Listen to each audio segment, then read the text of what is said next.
Welcome back to another episode of Geek'd Bets. I'm Joe DeLeone here with Sean Anderson. We're going to give out some more Super Bowl bets, but we're going to have some fun with it. We're going all exotic prop bets as well as some picks for college basketball and the NBA coming up this weekend. As you can tell, Sean and I are recording in different spots. Again, we swapped. I'm back home. You're on the road. You're in San Francisco at Radio Row. I know you well enough to know that it was 100% a bit. Like, I'm 98% sure it's a bit. I appreciate that most of the pictures that you're posting are just with the tallest people that you can find at Radio Row. Was that intentional, or was that just it just happened to be the case? I believe you're referring to my picture with Hapthor Bjornsson. And you also got a video with Taylor Lewan. Yeah. I don't know. I speak their language. They speak my language. I don't think anybody smaller than me is like, oh, yeah, I'll get in a picture with you. But like, Hapthor is like a hero. Like that is like the guy that holds the world record deadlift. That's he can't be a hero. He was awesome. He was motivating. He is. He is. But also, it's like if I'm talking to somebody and they don't seem like I don't know how it was when you were here. I feel like the neediest worm, going up, and I'm just like that. That does not vibe with who I am, of like the neediness, and I hate that. But if like a guy is like open to it, or I feel like it's not going to be a hassle, I'd ask for the picture. And like Hapthor, I was really happy to get that one. How many so for those who don't understand, Sean's a producer, and he's out at Radio Row, and being at Radio Row, part of the process of being a producer is you have to run around and track people down and get them as guests. Very rarely you'll be able to book people ahead of time. Typically, if you have the contact information for PR people, managers, whatever, they'll reach out ahead of time to people that they like, and they'll say, hey, so-and-so is going to be around. What time do you want them?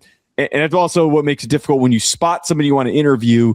You go up to them, they say, oh, this is our whole schedule. We're blocked in. We're not going to be able to fit you in. There are all these athletes and media people, celebrities that are out there promoting, Neil Sporn and I saw Sharpie. I think Ted McMillan was wearing like a Sharpie jacket. Sharpie was there. Colgate, like all this Bounty. How often were you getting turned down? Oh, I got turned down all the time, but I'm not booking people here. I am like, just doing clips and interviews and stuff like that. Like just trying to get a question in. So you're solo. You're trying to go solo content. Yeah, it's content creation is what I'm leaving the booking to the actual producers that do that. Like my whole thing has just been like running down people. Hey, do you have a minute? Hey, your handler isn't looking. Let me see if I can talk to you, because these handlers for these athletes are out of control. I'm glad that you're getting exposure to this. Some of the weirdest, because you'll talk to the athlete. The athlete will be super chill and relaxed, and he doesn't really care. The handler will bite your head off. They think they're the famous person. Yeah. They think they're the athlete. You're not. Yep. Can't stand that. No, he doesn't have time. Are you sure? He's standing still and looking at me. That's literally two things that I need. And I that's all I need. Are you standing still? Are you looking at me? Does he need to walk? I can do that.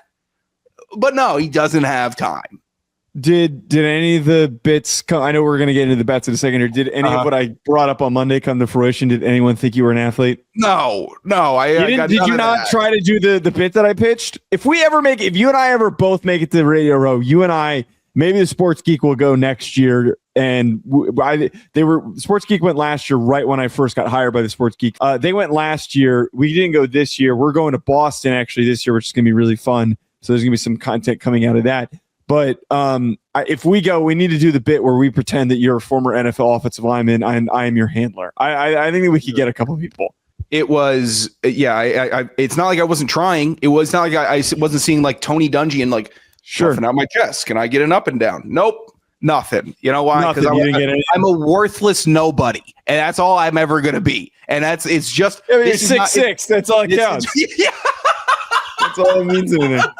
It's not all that counts when you see 6'8" Eric Armstead and Ndamukong Suh and all these tremendous athletes walking around. It's just, that's cool part of it, but it's not like I'm sticking out. There's just some monsters walking around here, man.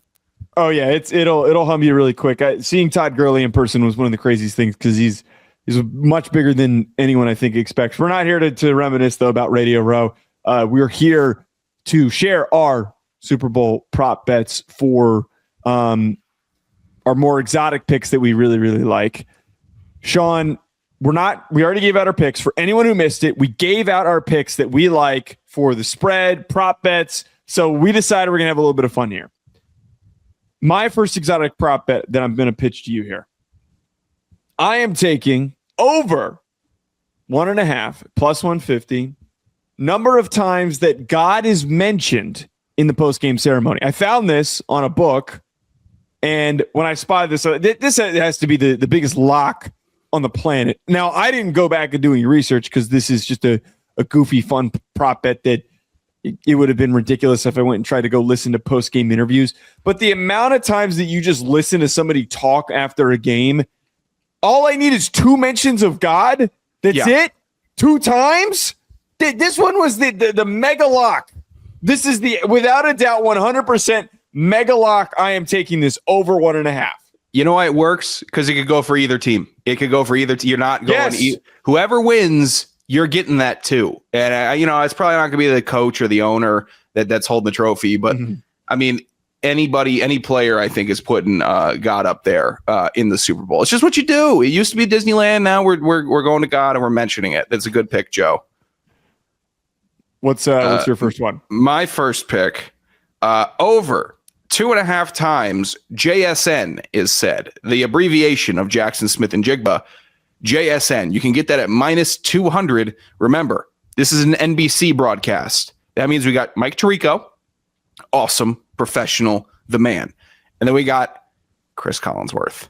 And there's nothing Chris Collinsworth likes more than a bit or just or thinking it's a bit. Thinking he has some sort of creative. Yeah, thinking it's anything exciting or cool, even though it's not. Like JSN isn't calling Allen Iverson the answer. All right, it's not. But it's an abbreviation. I could just hear JSN. Oh, what a guy! And okay, there's one. And if he gets 4 catches or no catches, it's being brought up. So I love this one. Anything, Colin, that I can get off of Collinsworth, I'm making money this Super Bowl.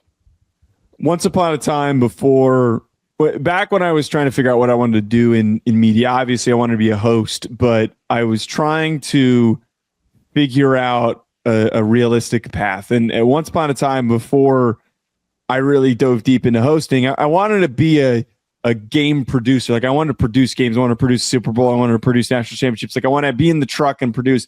I'm really glad that didn't come to fruition because I would have been pushing Collinsworth to say Emerald City route artist. I would have been pushing him. You're burning one of my later bets here, pal. Burning me. I'm glad you've been tracking that also. One of the funniest clips for anyone who doesn't know what I'm talking about. Some goober, and I don't know if it was him doing a bit, and I'm hoping it was him doing a bit. If it wasn't, it was the most gooberish thing that I've ever heard in the Monday night media availability at the JSN podium. He pitched that as, I've got a nickname for you because Jackson Smith and Jigba doesn't have a nickname.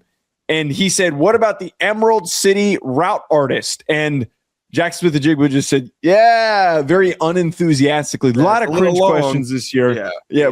Is it a worst nickname?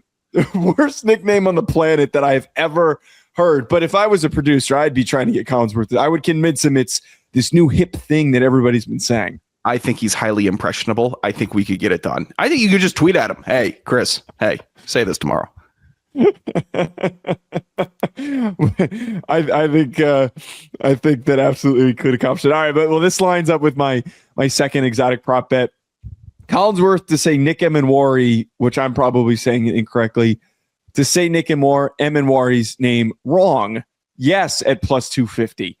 As you just said here, Collinsworth loves to bid it up, think that he's doing something funny and creative, and he's doing a whole thing like, I know Jackson Smith and Jigba's abbreviated name.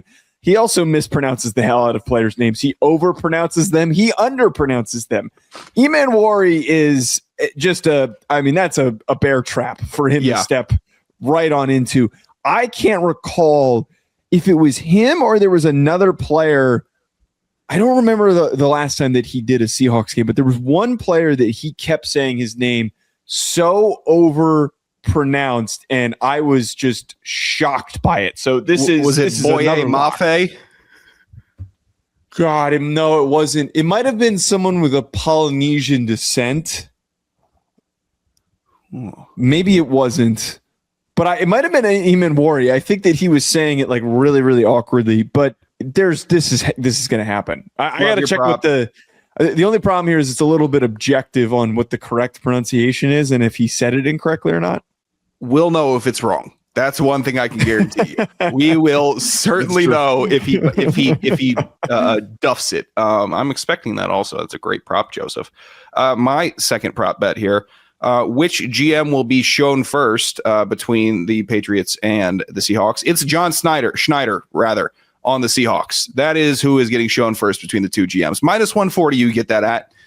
Nobody has talked about the Patriots and their GM craftsmanship, but John Schneider, he's got the narrative about him, and he's just been making the moves. He's going to be the first GM shown. I don't even know if they're going to show the New England GM. I don't think so. It's going to be the Schneider show. This one, I'm not going to lie to you. I'm taking all of these in real life. I'm making money off of this. I refuse not to.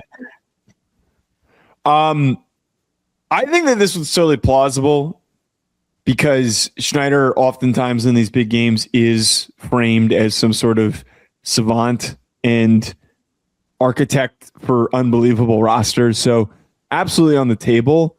How much is Elliott Wolf really shown on screen? How much do people even really know about Elliott Wolf? I don't think enough people do. So nope. Totally right. Exactly. I know what John Schneider looks like. He's shown all the time during broadcasts. Yeah. Nonstop. Do they pull up clips of him in draft rooms? All right. My last one. I'm going to go with, will Terry McAuley disagree with a call after review? I am going to take yes at +100. Dude, getting Terry McAuley and getting these rules analysts. Why? You don't think he's going to do it? You don't think he's going to say it? When's the last time one of these, as politely as I can say this, dorks have ever disagreed with the call on the field? Well, actually, that's a really good point. Maybe I should go with no. I was thinking in the regard, because you make a really good point. I was thinking in the regard that Super Bowl would be a setting for McAuley to want to seem like a total Sigma, like I've got this one. I've got this. You're not allowed to even consider that man a Sigma. All right, I'm gonna go with no at -140. I changed my mind. No at -140. We watched rules broadcast commentators in last week's games agree with the call on the field. That's wrong, and then agree with the redacted call. And then so what do they do? What do you mean you just agree with everything? I don't need you there. Yeah, I don't think they agree. All right, I think they. I don't think they disagree with the call. My last one here, +300. It should be -5 billion.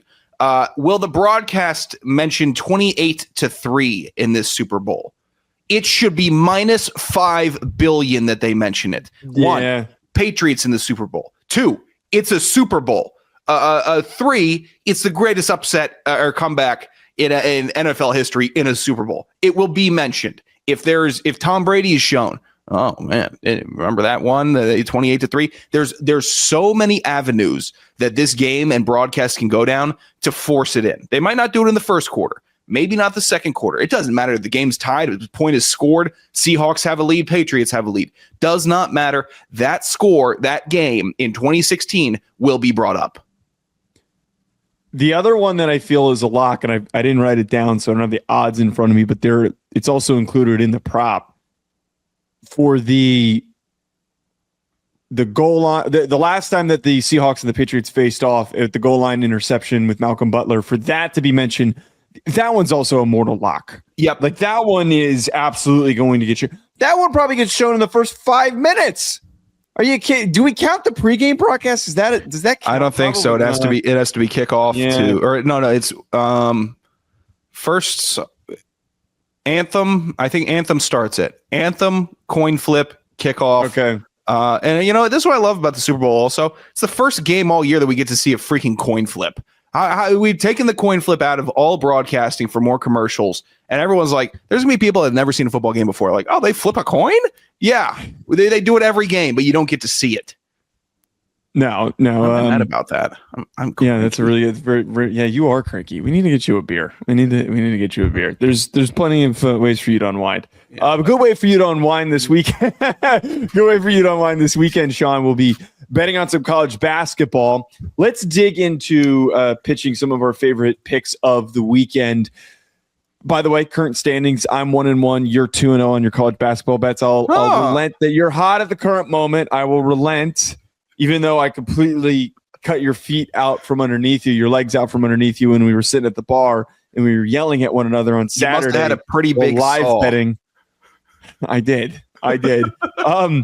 My college basketball bet of the weekend, Sean. I really like Texas A&M plus 5.5. Dug deep into this one. Not a lot of lines out yet, but I was able to find a line that I really, really liked. This Texas A&M team, I don't think people realize. I found my one wagon that I've been sticking to. I've been riding. They've been carrying me very far with Stephen F. Austin. We're going with another Texas school. We're going with the Aggies plus 5.5 because they're the SEC wagon. They're one of the biggest wagons right now that nobody is talking about. 8-game cover streak at the current moment. 8-game cover streak. Now I understand that Florida has covered pretty successfully in their last 10 on a good clip, but I'm taking the 8-game streak plus the ability for them to just have to lose by five or so points. Like that is accomplishable. But let's add to this.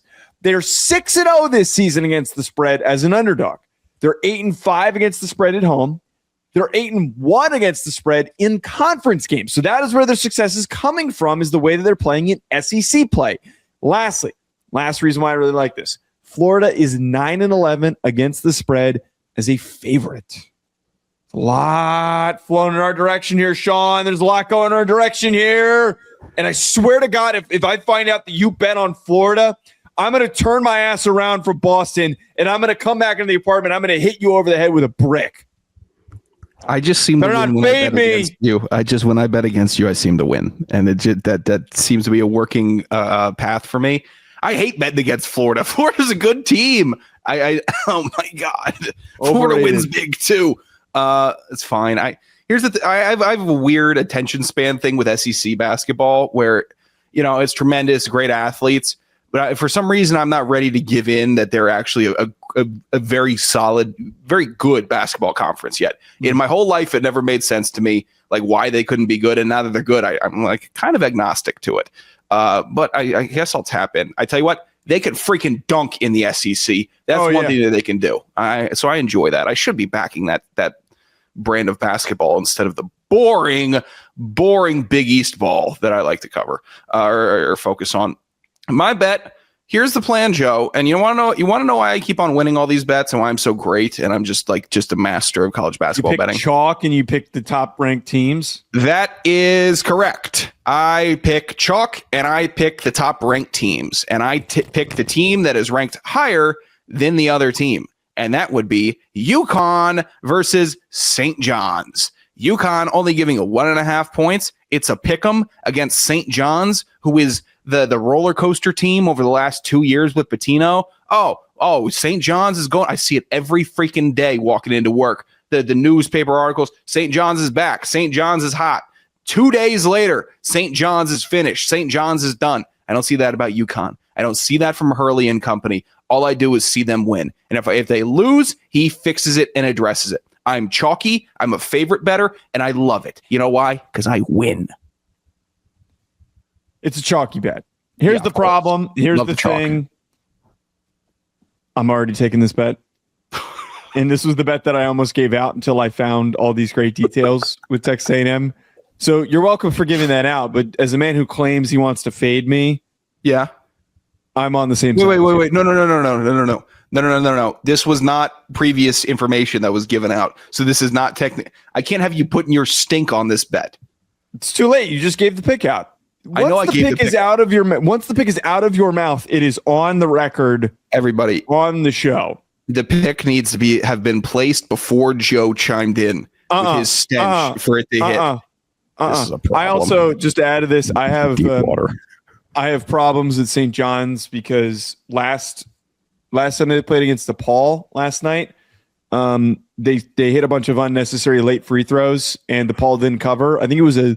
I saw your text about that. I was like, yeah, I was getting really pissed off. I was getting really pissed off. I was sitting on the couch, I was watching it, and I was getting really, really mad because I thought that DePaul started working their way back. They weren't going to come back and like win it, but it was such a big spread. I was like, oh, this is perfect. Oh, they're going to cover. This looks great. I looked down for like a couple of minutes to continue the work I was doing. And I look back up and it's like, great. St. John's is going to cover this thing by 1 point. So I hate St. John's. I missed that scene where you get so angry you have to turn your Theragun off and then stand up and shout Shut up. A rash of obscenities. I was shouting in the apartment. You can bet your ass that I wasn't not shouting. All right. NBA bet of the weekend. Favorite NBA bet that we like this weekend. Here's the one I'm going with. I'm going with Knicks plus 2.5 against the Pistons. Talk about another wagon. I watched my Knicks last night beat the Nuggets in double overtime. This Knicks team's got a lot of juice right now. They are on an 8-game cover streak as well, just like Texas A&M is. Also, another layer for this that makes me excited. They're 21-12 against the spread after a win. Now, I know this Pistons team is good, but I've got a lot of faith in the Knicks right now with the way that they're playing and the way that they held off Jokic and the Nuggets. So give me the Knicks. I don't hate it. They're a hot team. They're lively. They play fast. I like how fast they play. One thing, you said my Knicks. I thought it was your Clippers. Don't know what you're talking about. Okay, gotcha. All right, I'll move on. I just wanted to get that in. Briefly when I was living in LA. I'll move on. I have been a Knicks fan longer than I have been a Clippers fan because I grew up a Knicks fan. Took a brief hiatus because I hated James Dolan, and then I bought back in, and now James Dolan's got his fingers in everything again, which sucks. So, but that's not important. What's your pick? Sure. My pick. My second favorite pick, actually. My first favorite pick is the white hot Washington Wizards against the Nets. There's not a line out for that yet, but they're going to smoke the Nets because they have more momentum in the NBA than anybody else. It's minus 40. Sign in Trae Young, getting Anthony Davis. We're building a squad in DC, but there's no line yet, so I can't officially give that out. So what would I do here, Joe? Would I try to find like some scrappy underdog that just pulled up a guy from injury that's about to go out and get 20 and 10? Nope, I'm going chalk. That's Minnesota, given 11.5 versus New Orleans. Here's what I know about Minnesota. They got one of the best players in the league. Here's what I know about New Orleans. They got one of the fattest players in the league. So I am going with Minnesota in that regard. I know Zion's lost weight. I saw my gut in a couple photos today, and it really made me fat phobic about myself, where I'm just like, you're disgusting. So I'm lashing out at Zion. It's fine, but the Pelicans are in a rough condition, and no one wants to play there, and no one wants to stay there. Whereas the Timberwolves, pretty solid team. Good bunch. They're going to win by 12. Huge spread. I'm not scared. Yeah, New Orleans has just been an easy team, I think, generally to... On easy street. Yeah. No, I don't have any pause against this because Minnesota's been so good this season. What is that? What is that face that you're making? Did you make a joke that I didn't register? I meant to say the big easy, and then I just suck. I said the easy street.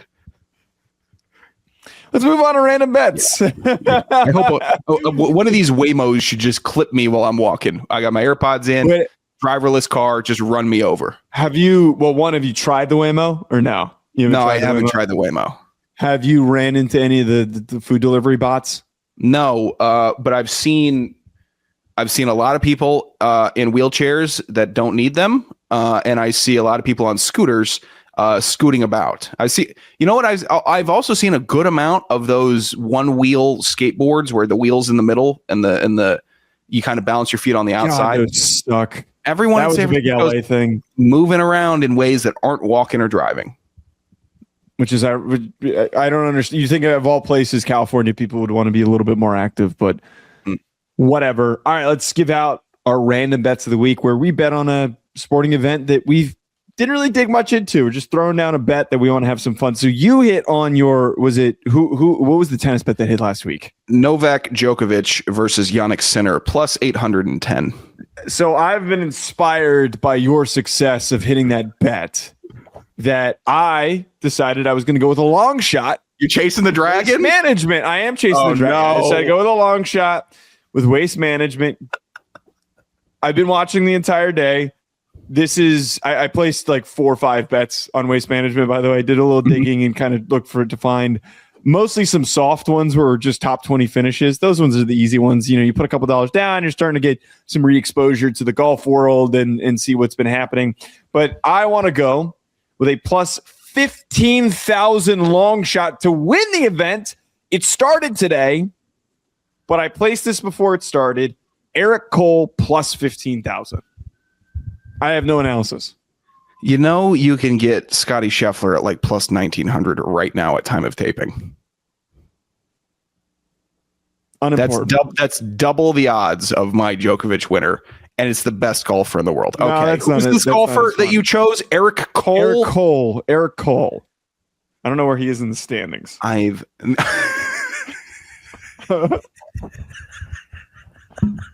Let's see. Wait, let's see how this is doing. Go ahead. Wait, they're still going right now. Let's see.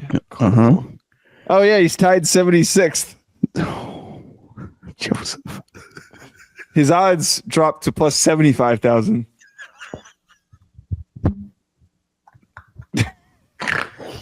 Oh my God. A couple of my top 20 finishes are looking pretty good though. I'm happy for you. All right, what's your random bet of the week? 15,000. You're the worst.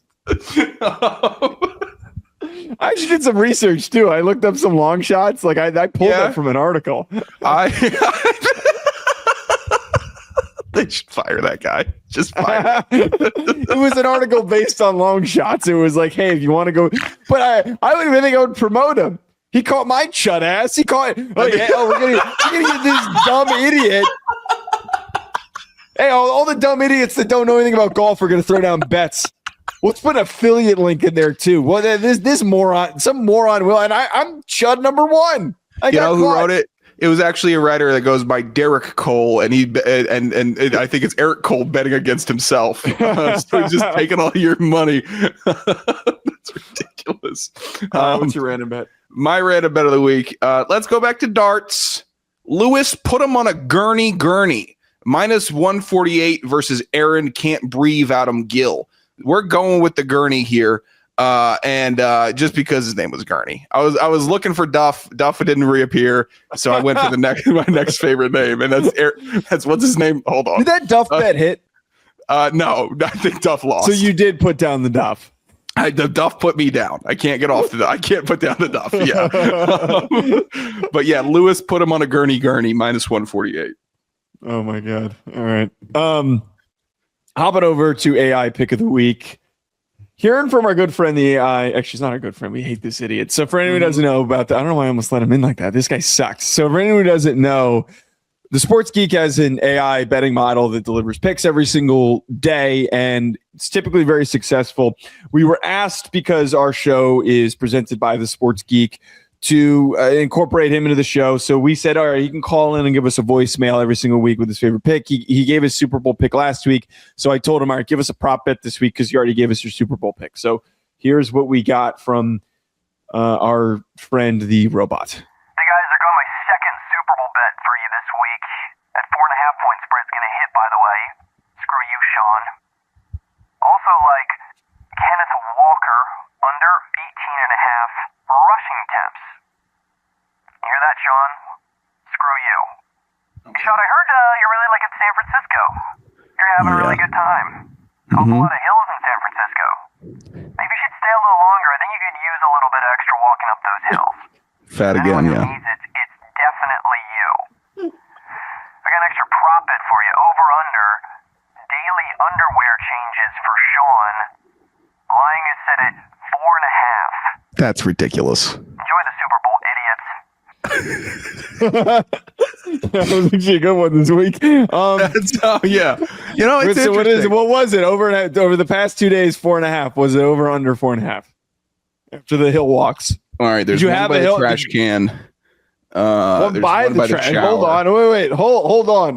Why were you trying to throw that pair away? And you know what? I think I maybe was like, let me consider this before packing. Let me just take a look at them. It was one of the ones that's hanging on by the waistband. I think. Oh no, new pair. So I was just like, let me see if these are even worth the wash. I think if I'm doing my math right, what was the line? 4.5. 4.5. I think I'm on pair 3 right now. Oh, okay. So you're on the under. I'm on the under. I think I'm on pair 3. I could be on pair 4, but I'm on the under either way. How long have I been here? 2 days? 2 days and change? Yeah, one more. You got one more day. I don't know if you said daily or if it was total trip changes. So you know what it was? Yeah. I think it was daily. Hey, is there a hill though? Totally flat. I'm at a totally flat area. Yeah, so it's not too bad. I really like the robot worrying about my underwear. I didn't know robots breathed.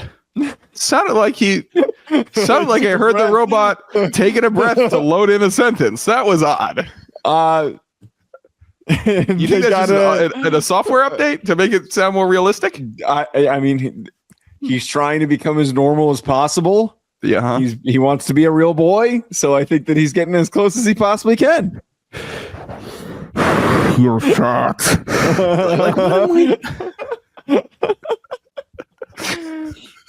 Closing us out, cursed prop bets. Presented by the Beat the Geek contest. If you want to participate, head on over to thesportsgeek.com where you can try and see if you can beat the Sports Geeks picks.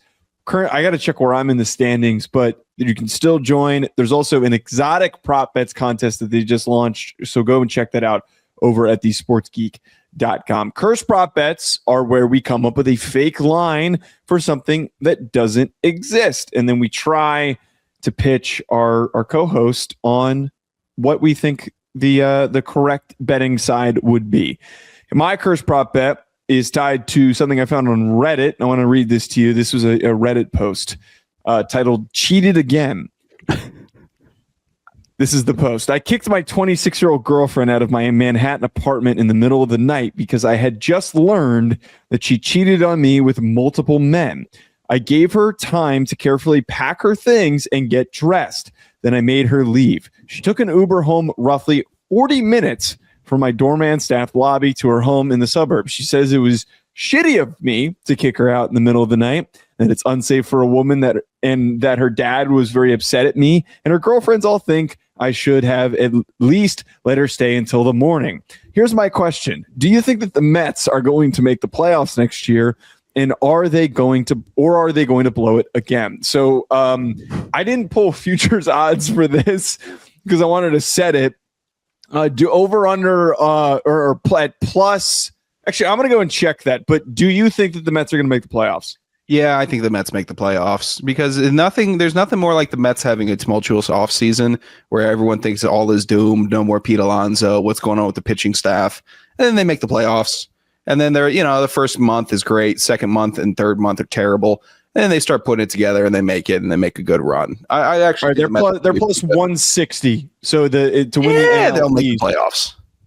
To win the NL East, these are the teams in the NL East. You got plus 160 with the Mets, plus 170 with the Braves, plus 210 for the Phillies. So this is kind of my way of asking you because I'm starting to baseball's kind of around the corner.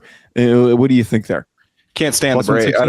The Braves were so injured last year and they were rough. I wouldn't take them to win the NL East. I'd either take the Phillies or the Mets. I'd probably come on, Shinji, bet on the Mets or whatever that stupid meme is. Put it on the Mets. I would. Let's go Mets. yeah, let's go Mets. Yeah, I'm definitely in on the Mets, man. With the kingpin from yeah. Let's go Mets, baby. Let's go Mets. That we gotta add that to the soundboard.